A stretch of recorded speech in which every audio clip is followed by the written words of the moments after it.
Ruthless aggression.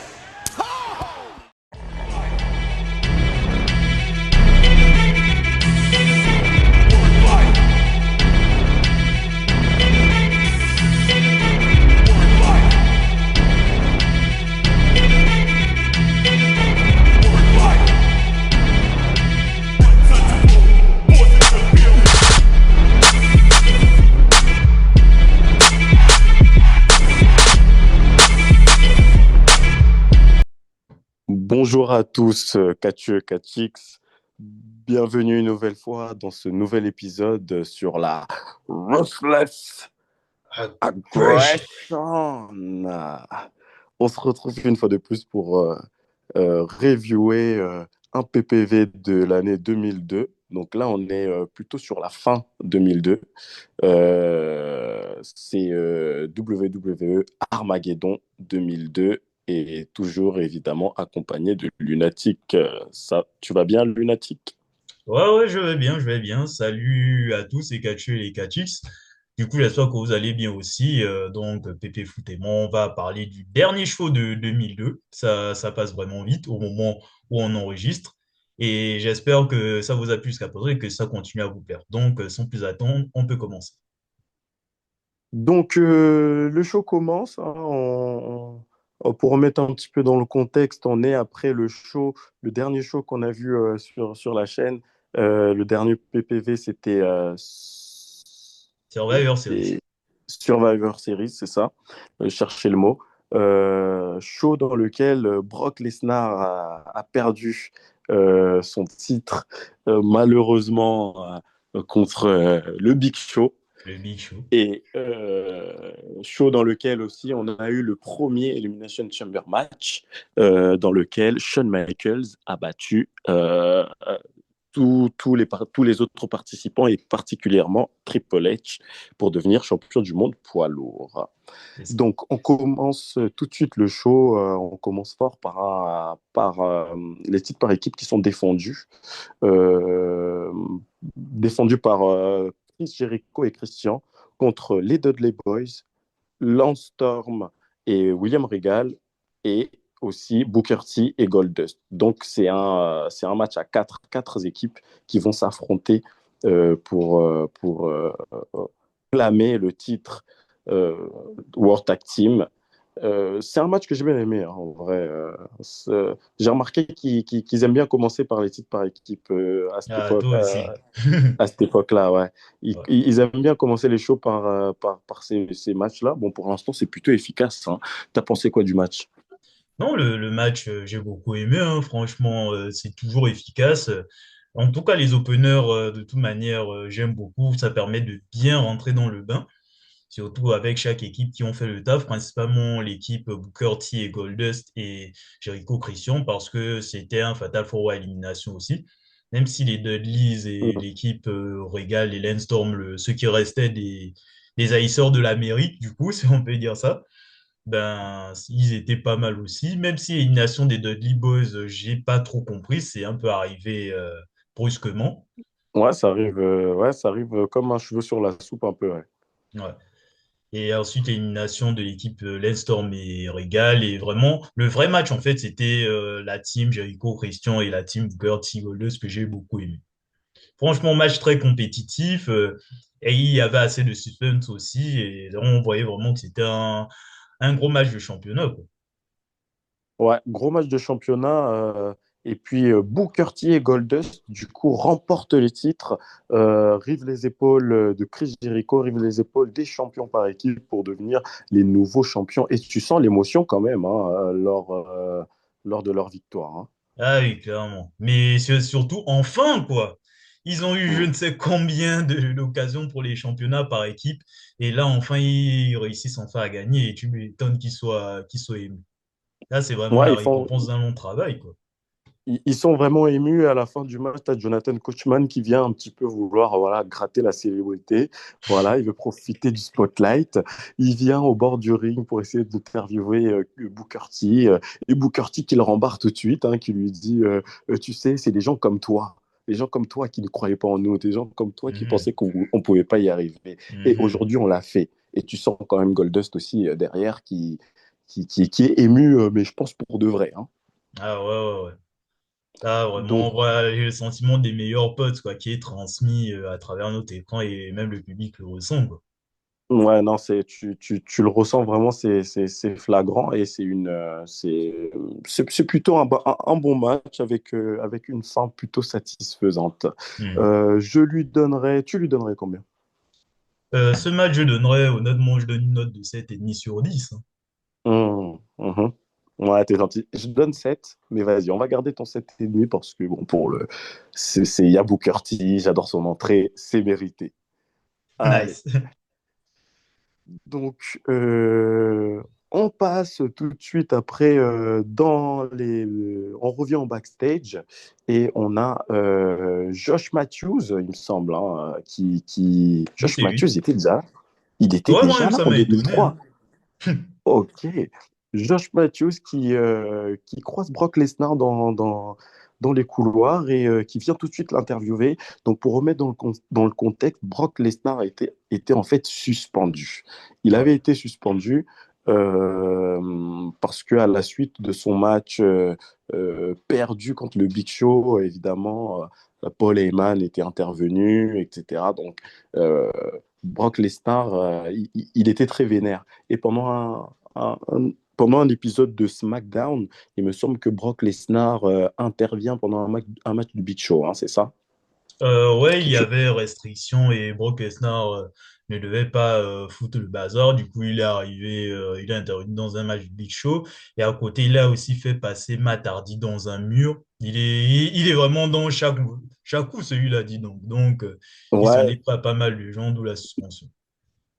à ce moment-là, je sens un peu le truc venir. Bon, j'en parlerai un peu plus tard, mais je sens un peu le truc venir.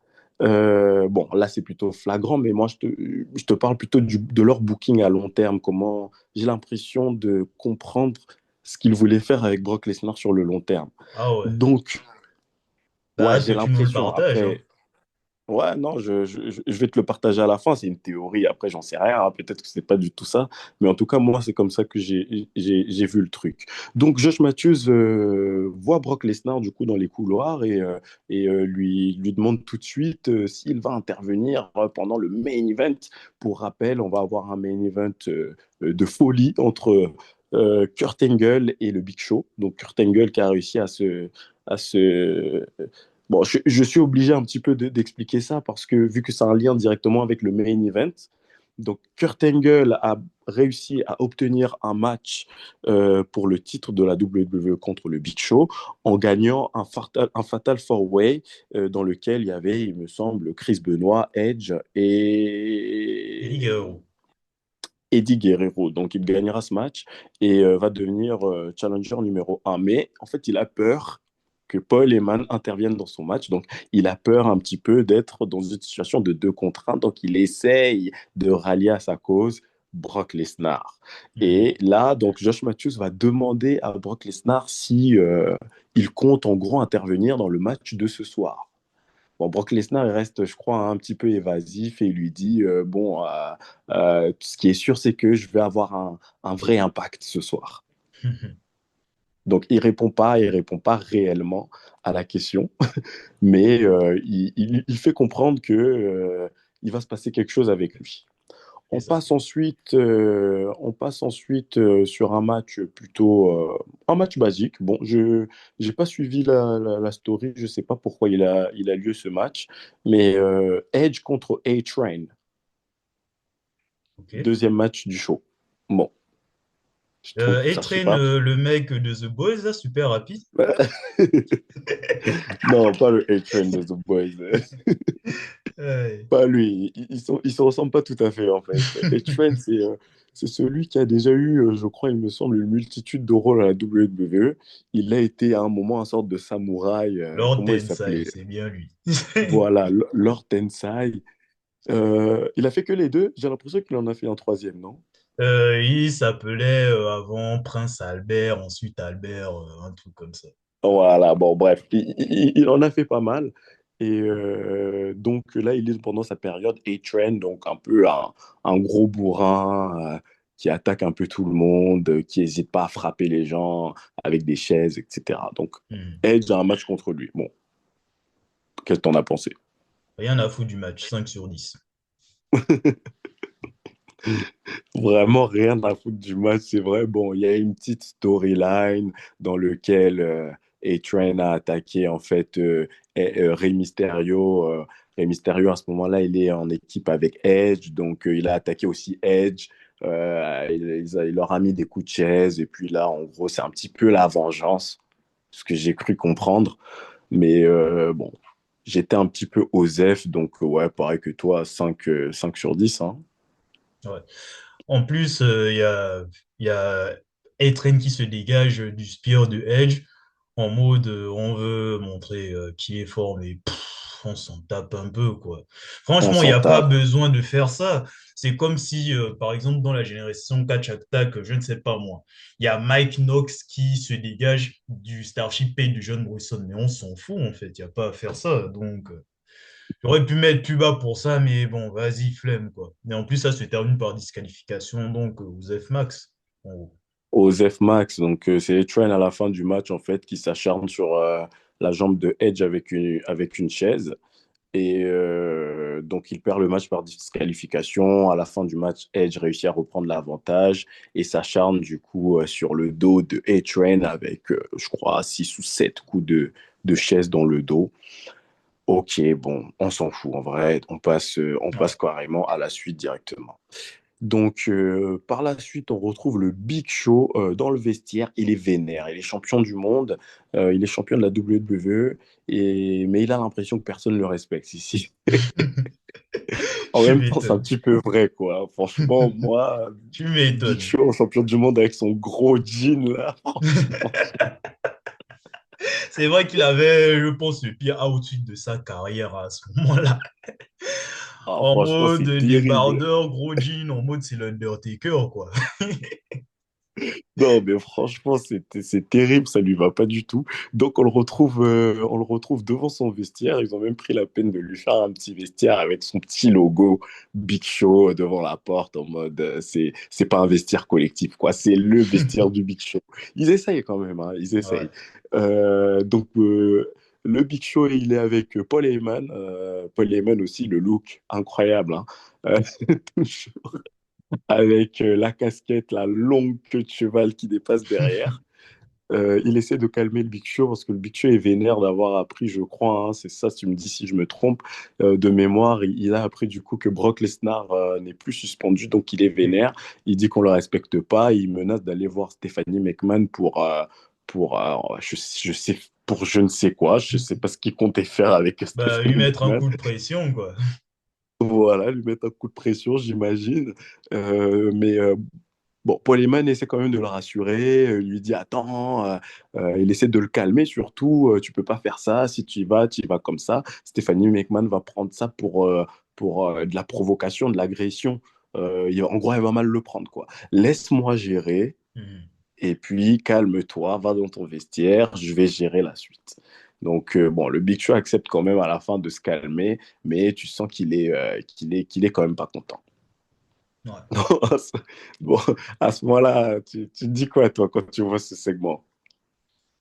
Ben, je me dis, j'attends de voir la suite, hein. J'ai pas d'avis particulier hein, sur ce segment. Ils essayent de faire un truc avec le Big Show, mais bon, il n'y a pas de grosse différence entre son traitement à Raw et à SmackDown. La différence, c'est qu'il est champion. Bon, au moins, c'est Il un est peu champion. mieux. C'est Tu un vas me peu dire. mieux, ouais. C'est un peu mieux. Je me dis, au moins, ils essaient quand même de bien le présenter. Voilà, bon. Je suis quand même intrigué, du coup, un peu plus intrigué pour le match qui va avoir lieu. Donc, on passe ensuite directement sur un match solo encore, enfin, un match simple entre Eddie Guerrero et Chris Benoit. Je ne sais pas du tout de quelle storyline ça sort. Est-ce que tu pourras peut-être nous éclairer là-dessus? Oui, c'est dû au fait que Eddie Guerrero écoutait le match de qualification à Chris Benoit, puisqu'il était dans le match. Vu que Chris Benoit l'avait éliminé en le faisant taper, ben Eddie Guerrero est venu intervenir pour que Benoit se fasse éliminer dans la foulée, en gros. Et que là, Benoit vient prendre sa revanche. Donc voilà. Donc, Eddie Guerrero fait son entrée, comme d'habitude, Chris Benoit aussi. D'ailleurs, petit aparté, j'adore le stage, hein. Franchement, ça me manque tellement les stages comme Aïe. ça. Incroyable, le décor, avec les flammes qui restent tout le show, franchement. Ouais, Ils moi auraient dû aussi, ça buter sur les m'a. flammes. Ouais, moi-même, ça m'a étonné. Vraiment, c'était très classe, les stages. C'est vrai que les stages qui se différencient, ça manque un peu. Même si aujourd'hui, on commence à en avoir, mais plus par rapport au show à l'étranger, quoi. Ouais, voilà, bon, on l'a eu surtout pour Paris. Oui, on en a eu quelques-uns pour les choix à l'étranger, mais sinon, sur les PPV classiques, on va dire, c'est surtout, voilà, on a juste le droit au grand écran, à l'écran géant. Ouais.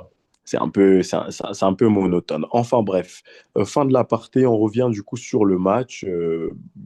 Bon match, là, on a deux spécialistes. Tu peux pas dire que le match est pourri, même si j'avoue que j'étais pas dedans parce que j'étais pas intéressé en vrai. Comment Donc, ça? euh, Non, vas-y, je te ça laisse reste, finir. ça reste tout de même un bon match, assez technique.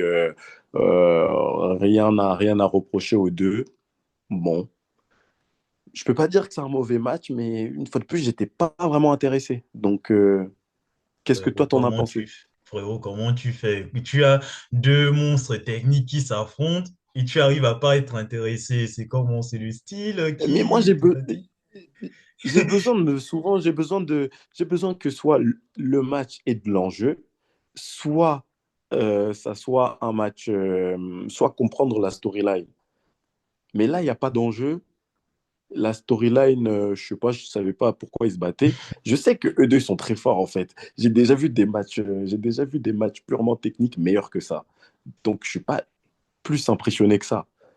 Donc il faut que j'ai de l'intérêt en vrai. Et Non, puis le public t'inquiète. n'était pas non plus bouillant.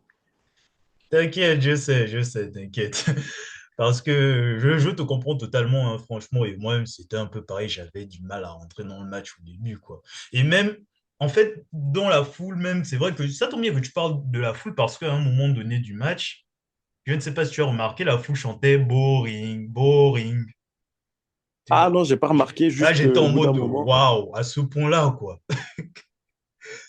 Donc, Bah oui, parce c'était chiant un peu. on est dans des phases où soit il ne se passe rien, soit on transite vers un truc brutalement et après il se passe encore rien derrière.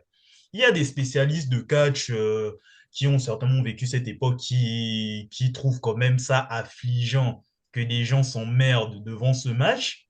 Et franchement, je comprends le public, hein. Désolé, mais à un moment, tu ne peux pas juste te contenter de faire du catch technique. Tout ça, il faut aussi investir les gens, quoi.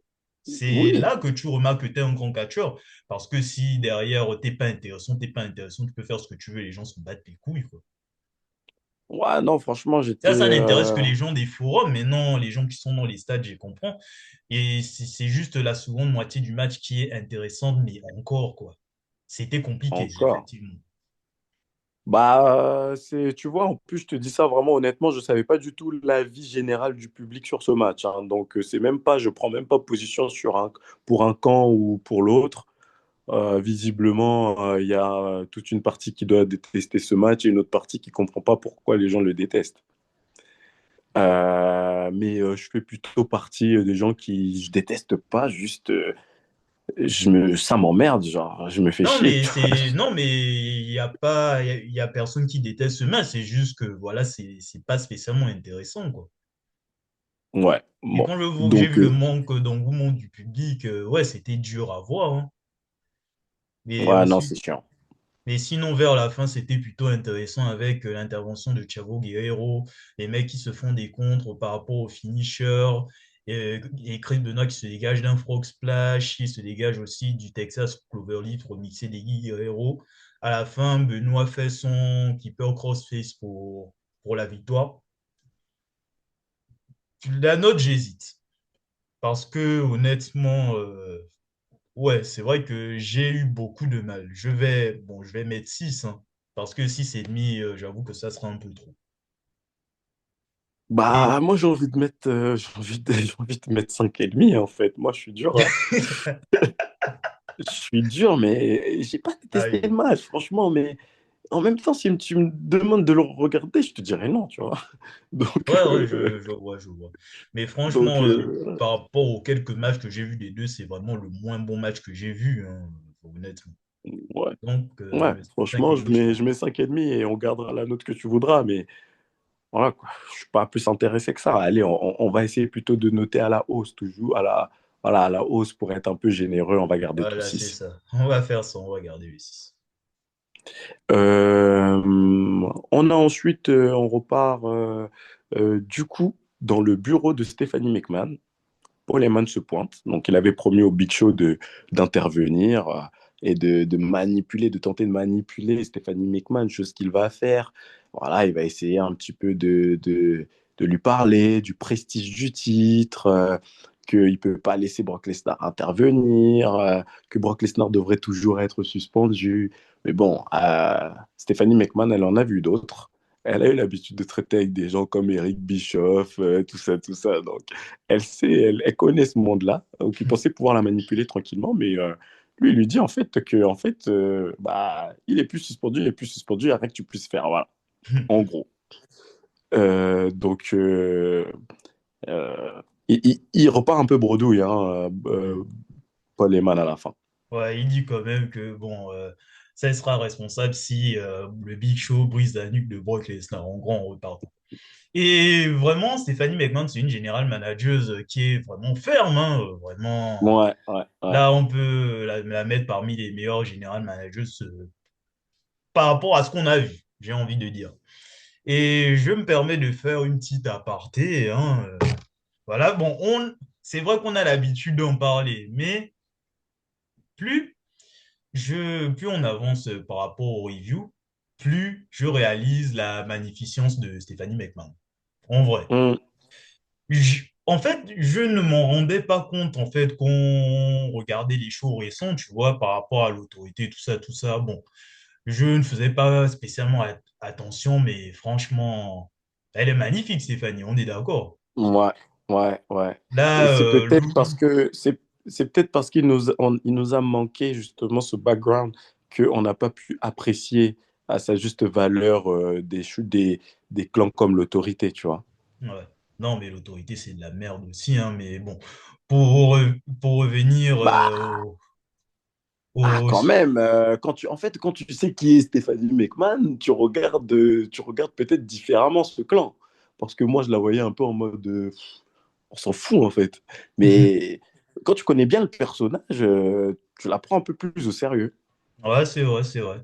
Et justement, pour continuer dans ma parenthèse, vraiment, quand je parle de Loop Prime, et vraiment, c'est Stéphanie maintenant en 2002, quoi, 2002-2003, comme ça, en femme d'affaires, vraiment très belle femme, hein. Jusqu'à même sa voix est sexy, quoi. Je m'en étais pas rendu compte. Bon, après, elle a vieilli, donc ça a mûri.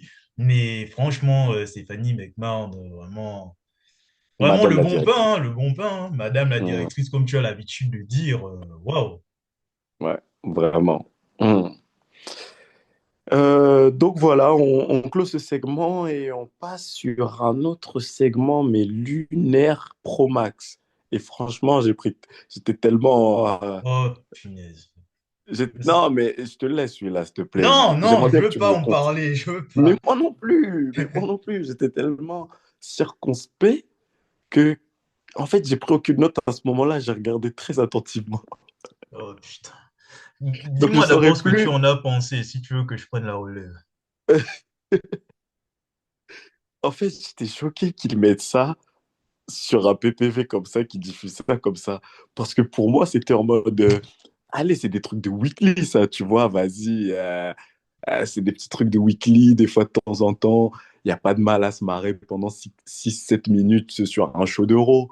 Et je suis plutôt même le genre de gars qui dit, allez, on donne le public ce qu'il veut voir pendant un weekly, mais tu mets un truc comme ça pendant un PPV. Non, mais wesh. Bon, Pépé Foot semble toujours choqué par ce segment. Du coup, je vais résumer cette merde rapidement. En gros, il y a Don, Marie et Al Wilson, le père de Tori Wilson, qui font leur entrée. Pour le contexte, ils se sont fiancés, donc ils vont bientôt se marier dans un SmackDown dont on ne va pas parler certainement. Du coup, ben, elle parle à son fiancé en mode que voilà, j'ai fait des bails avec ta fille en pensant à toi, voilà, c'est pas ce que je voulais faire, mais au moins ça montre que voilà, je tiens à toi et ça m'enforce plus à l'idée comment dire ça, de me marier avec toi. Du coup, mais pour te montrer mon honnêteté, pour te montrer ma bonne foi, je vais diffuser les images de ce qui s'est passé hein, entre Tori Wilson et moi.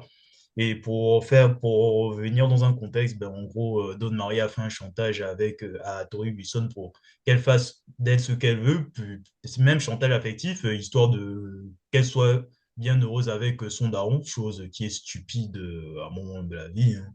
Parce que faire des trucs comme ça juste parce que tu veux que ton daron soit heureux, faut réfléchir quand même, hein, et ça ne prend pas de temps. C'est du Donc, catch, hein.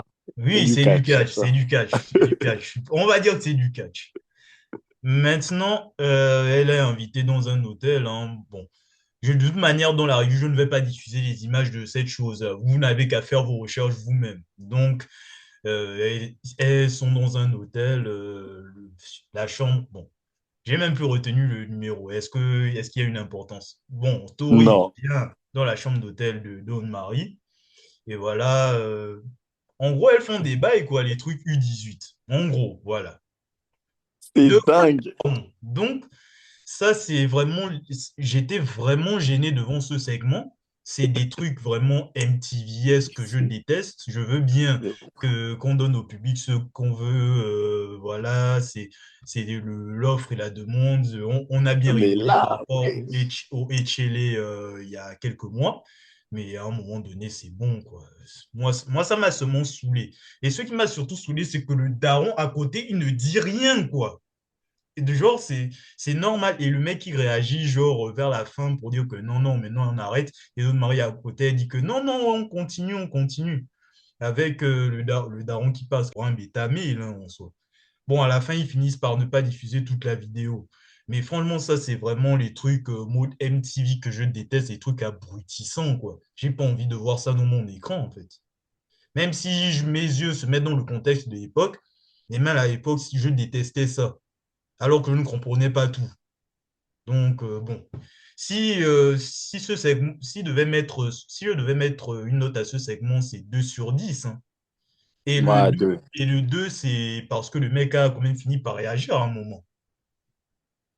Ouais, bah deux, parce que les femmes sont quand même pas désagréables à regarder, mais vas-y, le segment en lui-même, c'est n'importe quoi. Pourquoi tu mets un segment comme ça dans un... Enfin, oui, moi, je suis friand du hot lesbian action. Ok, vous l'avez compris. Mais là, c'est un peu trop, là. Et Pourquoi il y vous a mettez un truc Chias comme Mur, ça en fait, simplement. c'est même pas drôle, c'est même pas... Tu vois, il y a le hot lesbian action, il y a au moins le côté drôle avec Ouais, c'est Jamal qui arrive. divertissant, il y a un Qui... côté divertissement. Oui, Celui-là, c'est ça, un côté abrutissant seulement, quoi. ben oui, avec Jamal qui arrive, qui fracasse les meufs, qui se met sur la troisième corde et qui leur saute dessus et tout. Tu vois, ça c'est drôle. Mais Ouais, là, franchement, c'est de la chiasse, quoi. Franchement, je suis désolé. 2 sur 10. Et encore, on est il n'y a gentil. rien. Mais on ne va pas compter ça Enfin, dans la moyenne, passons, passons. oui, oui, enfin bref, on va pas compter ça, on passe directement à quelque chose d'un peu plus intéressant quand même. En même temps, c'est pas difficile de faire mieux.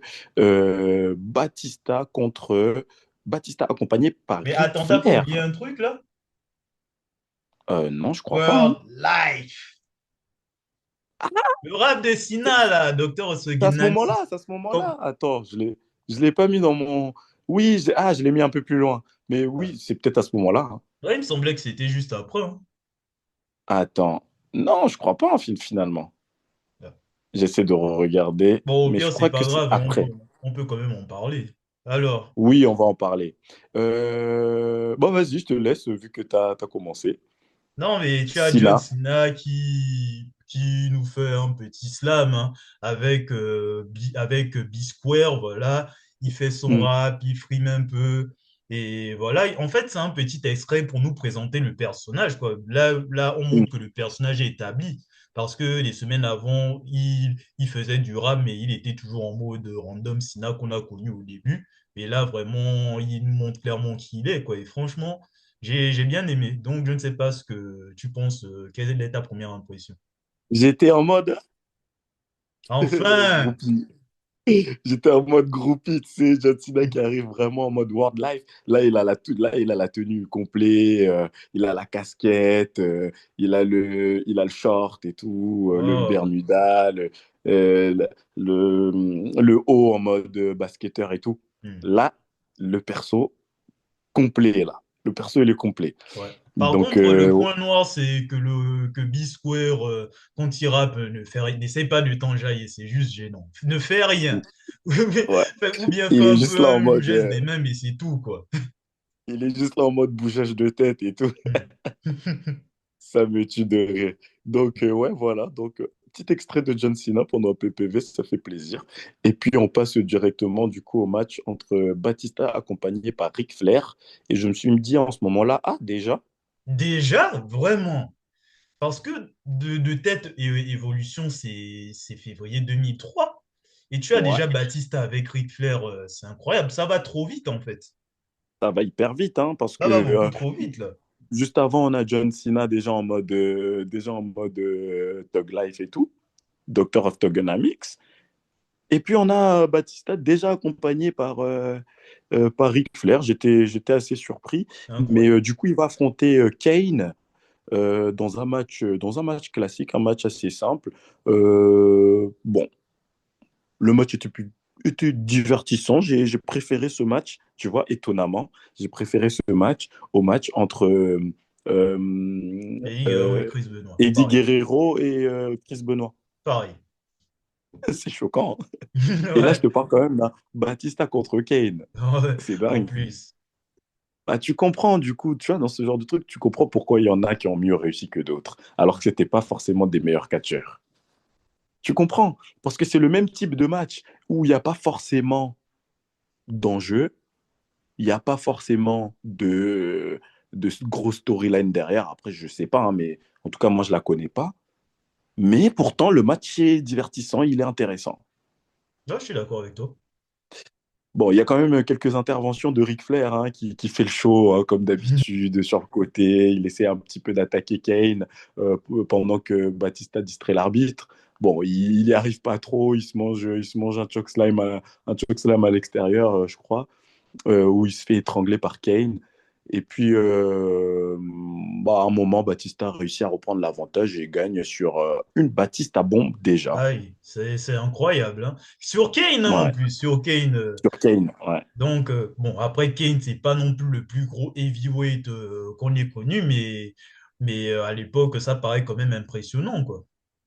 Ouais, c'est impressionnant, hein. Et puis là, Batista, il a déjà la plupart des prises de son arsenal. Il a le Spinebuster. Il a bah, déjà la Batista bombe Il et a tout. le Donc, spire le plus rincé du business aussi, hein, oui, rien de toujours. Wedge. Toujours. Là, tu sens aussi que le personnage commence à être à peu près complet, hein. Hmm. Euh, ils ont- c'est drôle parce qu'on a vu un petit peu leur début et tout. On voyait que c'était un petit peu des PNJ, quoi. Et là, Ouais, ils c'est ça. deviennent vraiment des vrais personnages. Ouais, ouais, Donc, là, c'est on a intéressant. vraiment l'animal, quoi. Ouais, c'est intéressant à voir. Donc, victoire de Batista qui gagne contre Kane. Bonne victoire et match plutôt intéressant auquel je mettrai un 6. Moi, je mettrais un 6,5 pour le Donc, on prend le 6,5. coup.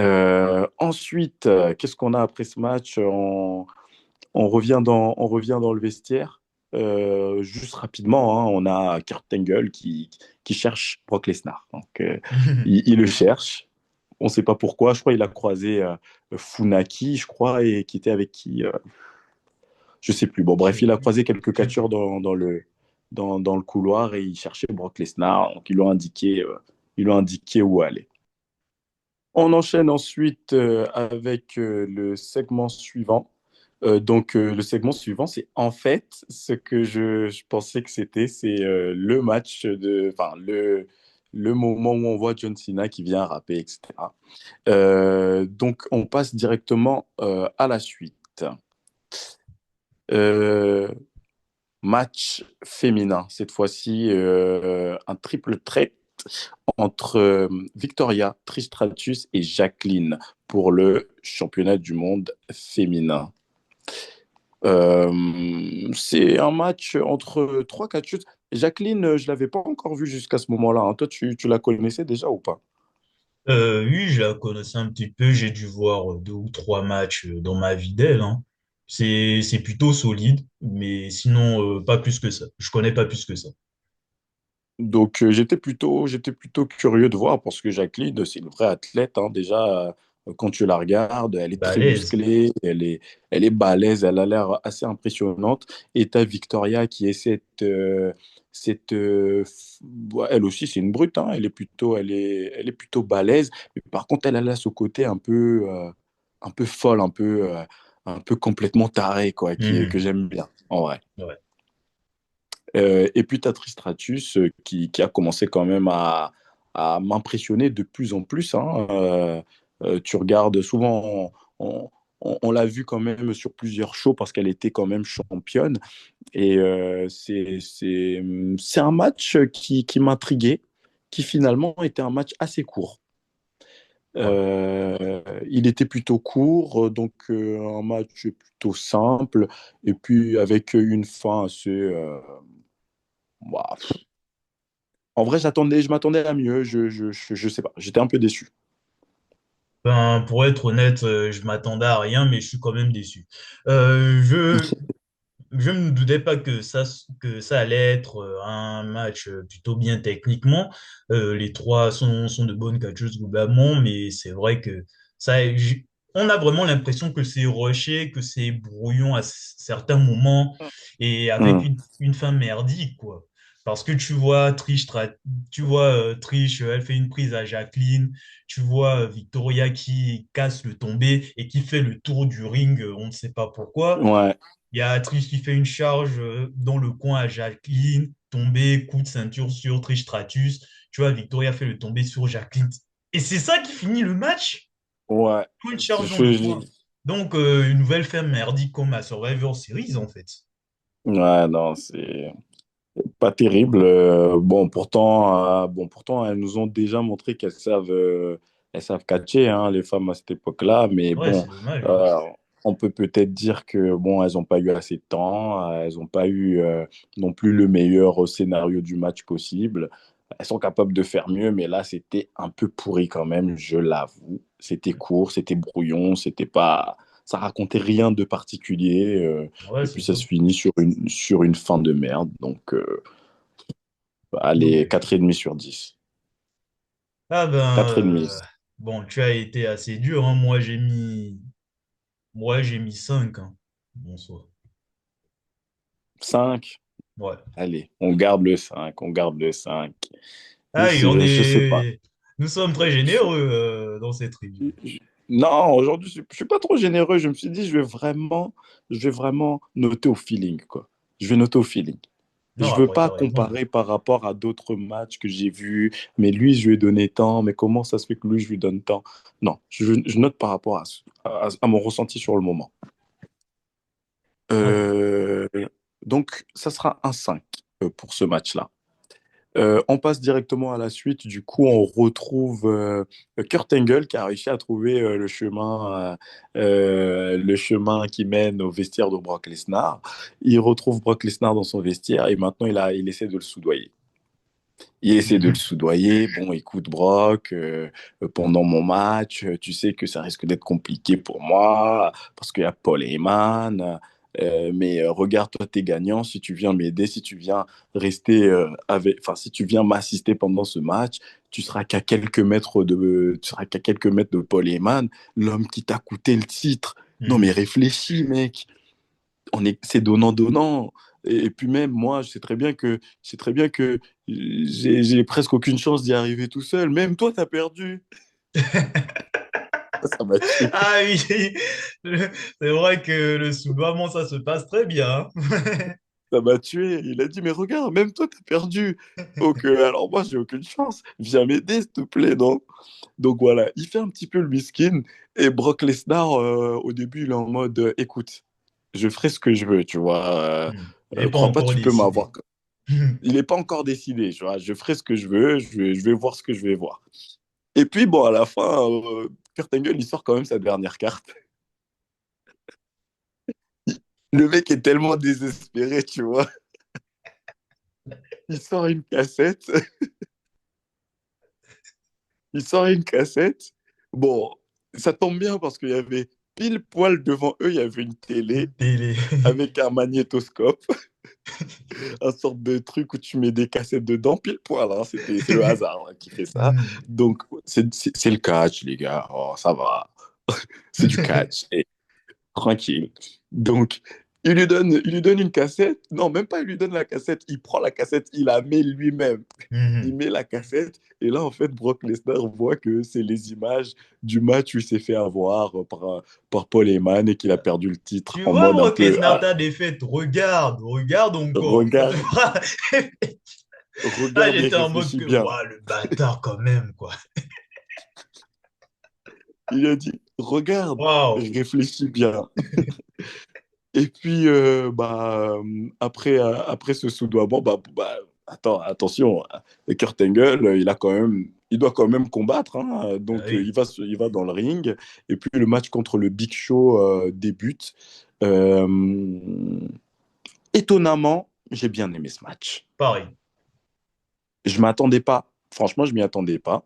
Parce que j'aime rarement quand même les matchs du Big Show. Hein. J'ai rien contre lui, mais ces matchs sont pas toujours des plus passionnants. Mais là, la manière dont ça a été écrit, la manière dont c'était exécuté, et puis bon, Kurt Angle, il fait partie des spécialistes dont je parle souvent. Il est dans cette liste, normalement, Mhm. Kurt Angle. Donc, Machine il zéro sait te por- défaut.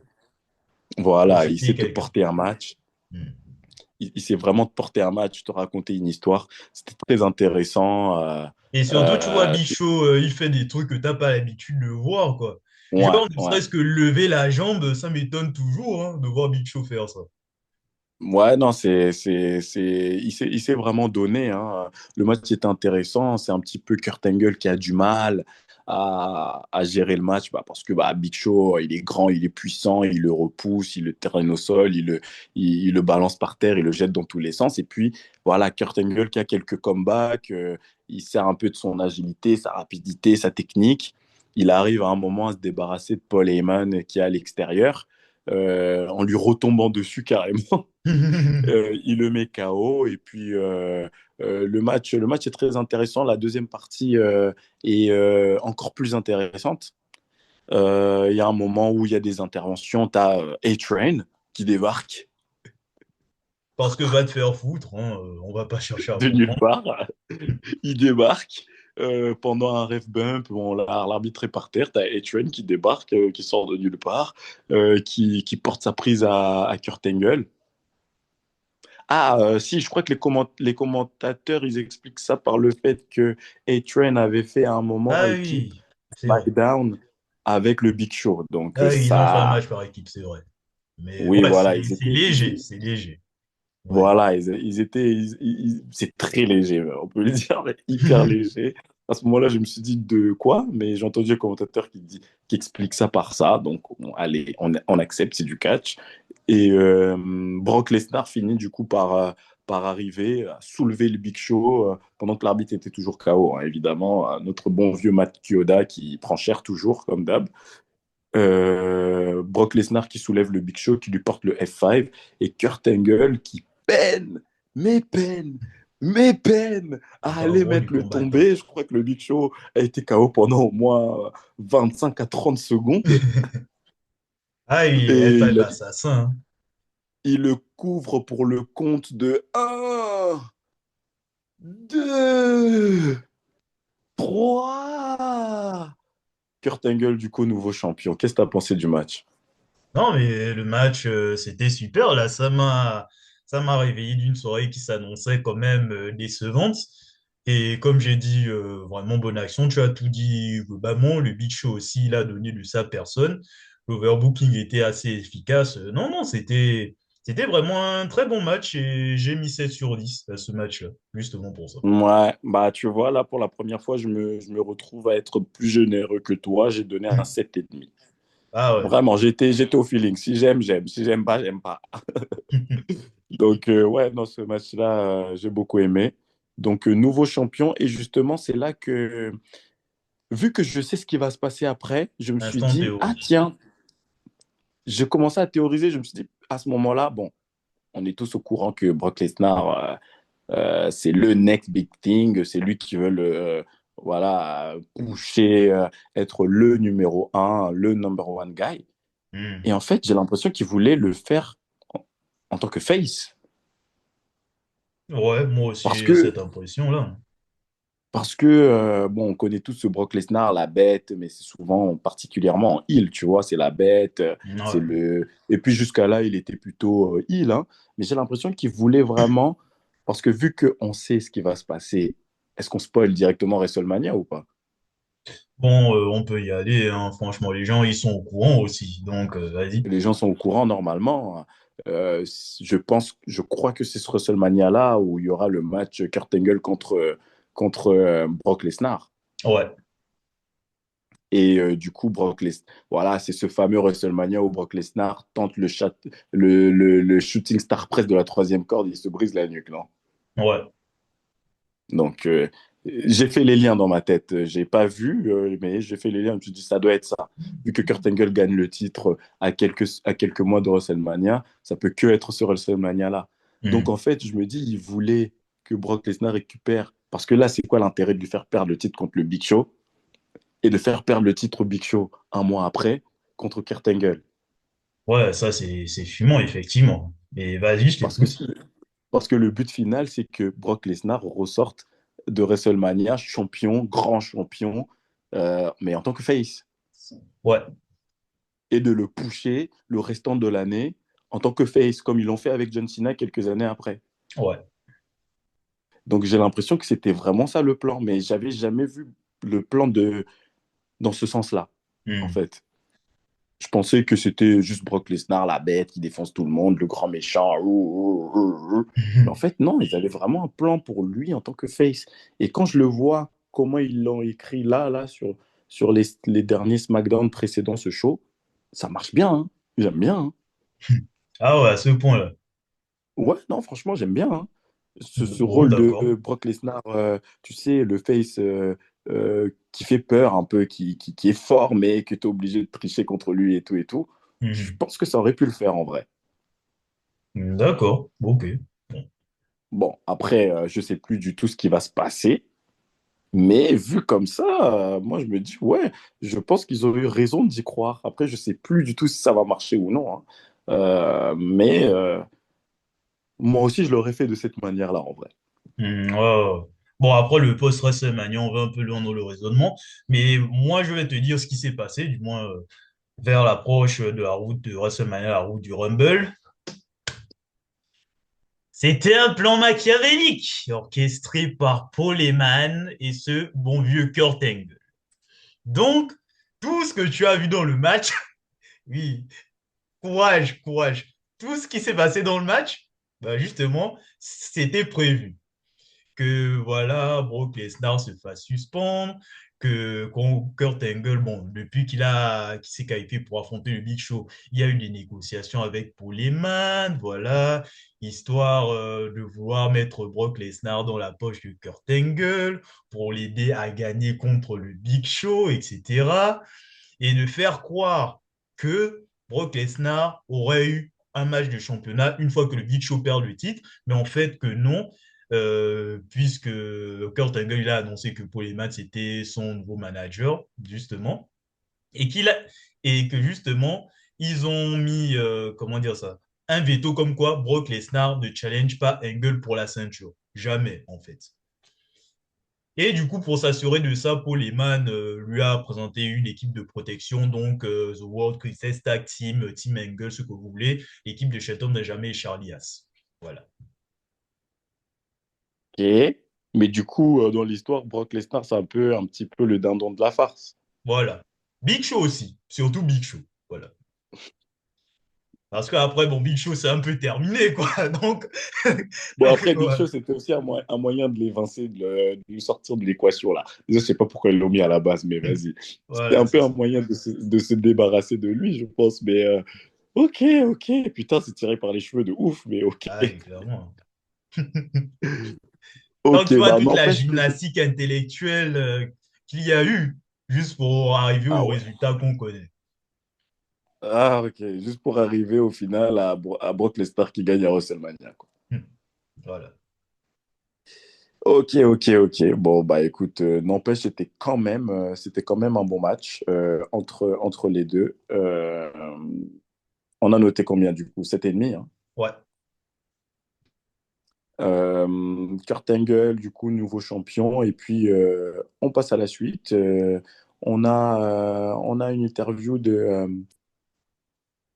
Rob Van Dam qu'on retrouve. Lui, il est au Madison Square Garden. Pourquoi? Aucune idée. Je sais pas, non. Il est à Times Square, je crois. Ah, Times Square, Times Square. Oui, oui, pardon. Il est à Times Square et je ne sais pas ce qu'il fout là, mais il est avec des fans. Et voilà, il donne son avis sur le match qui va suivre entre Shawn Michaels et Triple H dans un match extraordinairement incroyable dans la stipulation. C'est un match pas simple du tout parce que comment ça s'appelle? Three Stage of Three Hell. Stages of Hell, voilà. Three Stages of Hell. Donc, il y a trois stipulations. Donc, dans la première stipulation, c'est un street fight classique. Donc, Mhm. dans la deuxième, c'est un steel cage. Et la troisième, si nécessaire, évidemment, s'il y a un partout, hein, il finirait du coup sur un ladder match. C'est ça. Donc, bon, à ce moment-là, je me dis évidemment qu'il y en aura trois. Parce que pourquoi du coup tu annonces le ladder match? Si tu donnes pas le ladder match aux fans, tu vas te faire caillasser. Donc Bah oui. forcément, donc forcément, il y aura les trois. Donc Rob Van Dam dit que en gros, lui, il a déjà combattu contre les deux, et puis, mais par contre, il miserait quand même sur Shawn Michaels parce que ça lui ferait bien plaisir de voir Triple H se faire botter le cul, grosso modo. Hmm. Donc ensuite, bah écoute, on passe directement au match, hein. Ouais. Shawn Michaels, champion du monde poids lourd. Donc, comme je l'ai dit au début de la vidéo, en ayant battu Triple H et puis cinq autres ou quatre autres adversaires dans Ouais, quatre autres adversaires. l'Elimination Chamber match. Et Shawn Michaels, c'est comme ça que tu aurais dû être habillé pour le Chamber, en fait. C'est ça, mais Ah ça bah reste quand oui. même flashy, tout ça, le rouge avec les cœurs, tout ça, classique Shawn Michaels, au lieu de ton vieil habit là, que tu as mis aussi. Bah oui. Oh, franchement, c'était terrible, hein, ce outfit de merde. Donc, En Shawn plus, ça va Michaels qui bien arrive avec cette la fois-ci. ceinture, quoi. Ouais, grave. Cette fois-ci, Shawn Michaels arrive très classe, hein, très bling-bling, très Heartbreak Kid, tu connais, hein, franchement. Je suis fan, hein. Je suis fan de son look, quoi. Ah ouais. Et puis le match, bon, tu veux que je te laisse le match? T'es Ben, souvent plus du genre à donner plus de détails. Moi, j'ai adoré, voilà, tout simplement. moi aussi, j'ai adoré, hein, j'ai adoré. Contrairement à la masse populace des fans hardcore ou de gens qui ont connu cette époque, qui ont détesté et qui ont trouvé ça nul et qui n'ont pas compris pourquoi les fans ont adoré. Moi, c'est plutôt l'inverse. Je comprends pas qu'on puisse détester ce match, hein, franchement. Attends, c'est Surtout, quoi les arguments de ceux qui aiment pas, de ceux qui détestent? c'est long, c'est long. Oui, effectivement, c'est Oh, long, mais c'est en long, vrai, comme tous les matchs de Triple H. en vrai, ça se laisse regarder, hein. Bon, c'est vrai que Ah, ça dure franchement, oui. 40 minutes un peu plus, mais bon, ça se laisse regarder, quoi. C'est un, Ça se regarde bien. c'est un match à trois manches. Vous vous attendez pas à ce que le match dure 15 minutes, quand même. Bref. Euh, j'ai surtout adoré le street fight. Franchement, grosse bagarre, des objets bien utilisés. Et le stage aussi a été bien utilisé. D'ailleurs, Mm, quand on en parlait tout à l'heure, là où Triple H sort avec, avec un bâton entre eux de barbelé. Il met ça autour du feu qu'il y a dans les stages, tu vois, seulement que c'est en feu. Shawn Michaels, il met un bon coup en bas, là, il lui latte les couilles. Il prend l'arme, il balance ça sur Triple H. Waouh, c'était vraiment violent, hein. c'était violent. J'ai bien aimé AEW quand il y a 70 000 spots sur les punaises, là. Ou Ouais. encore quand il s'ouvre la gueule pour rien souvent dans les matchs. Bref. Ou encore quand ils foutent le feu sur quelqu'un. Voilà, de toute manière, au moment où on enregistre, il y aura certainement quelqu'un qui aura pris feu complètement le lendemain. Ensuite, le match Steel Cage. Je déteste la partie où il faut s'échapper de la cage pour gagner. J'ai horreur de Ah, ça. j'ai jamais aimé cette partie. Jamais. Et j'ai jamais compris sa pertinence. Non, je trouve ça franchement stupide. Je veux bien que ça soit du catch, mais à un moment, quand vous inventez les steel cage, c'est pour que ça soit un V1 terre-terre, quoi. Mais sinon, globalement, le steel cage aussi, il était très bon. Il y a Ric Flair qui s'était fait expulser au début, qui revient encore, bon, parce que va te faire foutre, c'est du catch, hein, on va pas trop se prendre la tête non plus. Mhm. Du coup, Ric Flair qui se fait calmer, hein, voilà. Il a ses cheveux teints en rouge par rapport au son qu'il a sur le front. T'as Shawn Michaels, seulement qui te fait un big saut depuis le haut de la cage sur Triple Edge à travers les tables. Incroyable. Magnifique, vraiment. Et la dernière manche, bon, c'était un peu plus expéditif, hein, donc là, il n'y a rien à dire. Et du coup, pour la victoire de Triple H, j'ai mis 8 sur 10 à ce match. C'était très Ouais. bien. Je le note pareil, 8/10. C'était un bon match, franchement. Ouais, je suis carrément choqué que des gens aient pu dire que il est nul ce match. Franchement, il est tout sauf nul. Il est super intéressant. Je suis pas non plus friand habituellement des matchs trop longs. J'aime pas trop ça. Les matchs trop violents non plus. Mais là, c'est parfaitement dosé. Je trouve que la violence est parfaitement dosée. Euh, Tu as parlé justement du spot où Triple H prend voilà, du feu et il menace Shawn Michaels de le frapper avec. Et puis finalement, Shawn Michaels qui reprend l'avantage et qui lui jette ça. Mais tu vois, c'est bien fait là. C'est pas, tu vois, c'est pas trop, c'est pas abusé. Tu Bah vois, oui, c'est c'est pas ça. carrément on fout le feu sur quelqu'un ou on lui bat. Ça, c'est trop, c'est un peu trop. Chaque fois, je dis, c'est trop la AEW quand ils vont dans ce genre de choses, c'est trop, Bah, c'est la culture abusé. trop, hein, j'arrête pas de le dire de toute façon. C'est trop, c'est abusé. Enfin, là, c'est bon, là, c'est teasé. Ah, je vais te cramer. Non, finalement, ça se retourne contre toi. Je te le balance sur toi. Ah, j'ai mal. Et puis, voilà, ça reste du catch quand même. Bah On va oui. pas aller jusqu'à aller se cramer, quoi. C'est plus du catch. Enfin, bref. Du coup, ouais, non, j'ai beaucoup aimé ce match. Je lui donne aussi un 8. Et je trouve que c'est plutôt mérité. Bon, Triple H qui récupère sa ceinture assez rapidement, hein. Il a perdu, je crois que un mois plus tôt, et puis il le Bah récupère oui, assez c'est ça, hein. rapidement. De toute manière, Et Shawn Michaels n'en voulait pas, donc tant qu'à faire, autant que ouais, le copain récupère, quoi. autant lui redonner. C'était plutôt de ce que tu m'as fait comprendre sur la dernière vidéo. Le titre avait été donné à Shawn Michaels plutôt pour le feel good moment, tu vois. C'était, voilà, il en voulait pas vraiment. Et puis Triple H qui récupère. C'est vraiment lui, là, le champion, le numéro un dans cette période, hein. Ah oui, clairement, c'est vraiment le numéro un dans ce début de Grossesse Aggression Era. Et de toute manière, on nous le fera très bien comprendre dans les prochains mois. Avec Encore. là, vraiment, le règne de terreur, franchement, vous allez comprendre le sens dans les prochaines éditions. Et, Ouais. et si Dieu veut, on continuera la série pour en parler. Si on arrive à bien s'organiser, on devrait peut-être pouvoir continuer. Mais en tout cas, merci à tous de nous avoir écoutés comme d'habitude. Et puis, Lunatique, je te laisse le mot de la fin.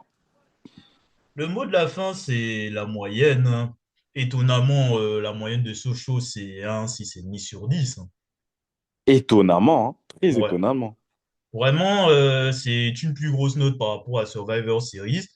Et j'ai envie de dire qu'Armageddon, je suis limite plus déçu par ce show que par Survivor Series au final.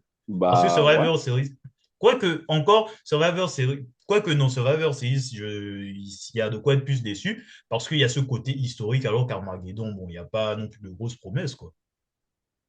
Ouais, c'est incroyable. J'ai l'impression que j'avais mieux noté le show Survivor Series. Au final, on se retrouve avec une note inférieure. Bon, comme quoi, tu vois, le ressenti ne veut pas forcément dire quelque chose si on parle factuellement. Il y a une Ouais. note qu'on a donnée en étant totalement honnête.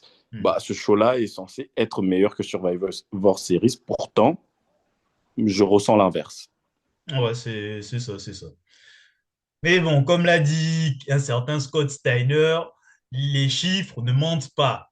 Et il prévoit une peine pour toi, Joe. Bon, ça n'a rien à voir avec le sujet. Je voulais juste me placer là. De toute manière, Sports Gagnant, on en parlera au prochain épisode. Il sera le Royal Rumble 2003, en espérant que Pépé Foot ait changé d'avis sur lui. Bon, Cher Kachou Kachis, du coup, merci à vous.